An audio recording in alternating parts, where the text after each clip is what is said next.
Miss Catherine Bernardo abay inamin sa kanyang latest interview ang kanyang natutunan sa hiwalayan ng kanyang ex. Ang lahat ng yan, but before that, if you haven't subscribed yet to my YouTube channel, please don't forget to like, share, and subscribe at i-hit mo na rin ang notification bell for more showbiz updates. Bago tayo magsimula sa ating updates for today's video, of course, nais ko po muna magpasalamat sa lahat ng mga legit viewers, subscribers, at ang lahat ng mga legit na nagmamahal at sumusubaybay sa lahat ng ating mga updates. Maraming salamat po. And for today's video, pag-usapan natin ang isa sa mga latest interview ni Miss Catherine Bernardo kung saan ay sinabi niya dito na meron siyang greatest lesson na natutunan sa kanyang past relationship. So, para lubos sa ating maunawaan yan, panoorin natin ang topic video kanina clip before we na had this really quick break nga. Okay. So, yun nga, when you were meeting other people, whether it's from the Philippines or not, at kakasabi mo nga lang that when you are out, you were just mentioning that you had your solo travel. Yeah. Saan mo nahanap yung confidence or a solo, that is stressful. So, you need to find some type of different kind of confidence to do all of that. Exactly. Yeah. And a lot of courage too. Courage and confidence. My God, paano mo yun nahanap? Paano yun na-boost? Kasi the concert talaga, we were planning to attend that months ago talaga. My best friend, she got me this ticket. So, kailangan ko pumunta doon. So, naka-block off na yun sa calendar ko. So, ganun sinabi ko, okay, magkakaiba pala kami ng flight ng mga friends ko na from Manila going to ano. Paano nangyari yan? So, sabi ko, okay, parang no choice. Okay. So, I'm gonna travel alone. Might as well experience it, diba? Ang cute kasi yung board, yung film na ginawa ko for Colgate, Yes. parang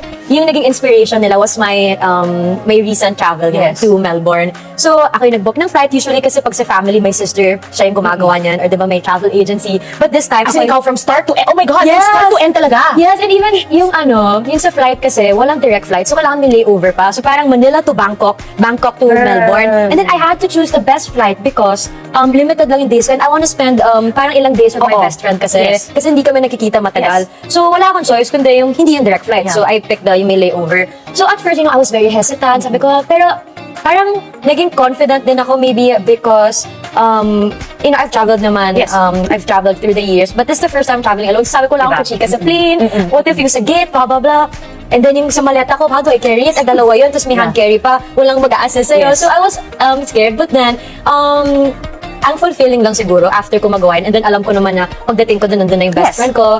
And then after nun, sabi ko, okay, kaya ko pala maging masaya kahit mag-isa ka, mag-travel, and to experience all these new things. So, okay, no regrets na I did it. Yeah. Tapos, nakamonitor lang din yung family ko. Yung parang, did you make it on cute. time? Tama bang gate yung tama bang aeroplano Oo. sila? So, tama naman. And then, ang galing kasi during the flight, meron pa akong nakausap na seatmate ko. Para siyang foreigner guy na ang interesting talaga ng work niya. So, parang I made a friend pa. Yeah. Tapos, Inspire for next film. Oo, ang galing na ang Oo. dami kong na-meet na tao sa trip na yon. Hanggang sa pauwi, may nakachika pa akong guy na to na sobrang interesting ng job niya. Wow. So, ang galing na hindi mo yun na-experience. If, you can experience it, pero okay rin pala to travel alone. Yeah. It's Kasi safe naman. If you're with someone, syempre kausap ko yung taga-Pinoy, diba? Kakausapin ko to. chika-chika kayo. Pero when you're alone, you won't be able to have that deep, meaningful conversations with strangers. Yes, exactly. And it's okay to be alone, you can still have fun traveling Yeah. alone. So, sabi ko, I can do it again next time. Parang kahit saan destination pa yan, basta may plane ticket ka, I have my luggage, my passport, Oo. I'm good to go. At sa habang mong flight na yan, Kung gusto niyo pong mapanood ang kabuuan ng interview ni Miss Catherine Bernardo, just go to a channel of Colgate kung saan yan po yung kanyang initial interview sa kanya pong pinakabagong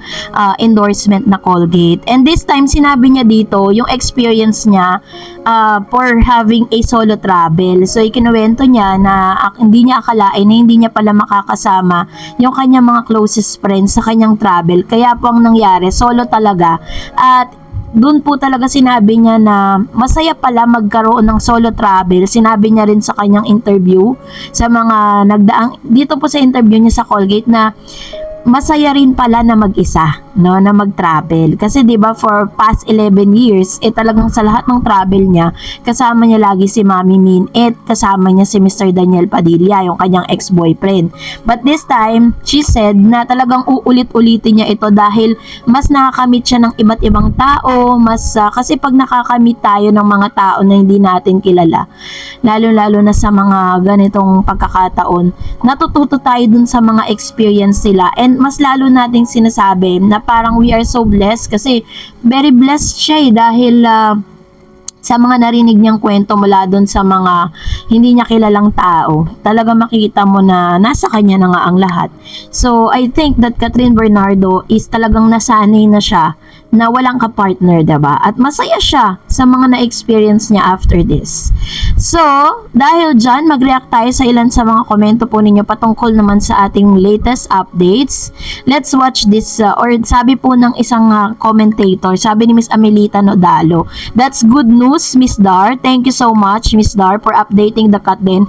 Masasaktan lang ako kapag hindi totoong expectation natin. God bless, Miss Dar." True. Kaya nga, di ba sabi ko sa inyo, wag po tayo masyadong ma-excite dun po sa gala night. Kasi, baga pa ka mamaya, kasi ang dami na naglalabas ang write-ups at balita eh.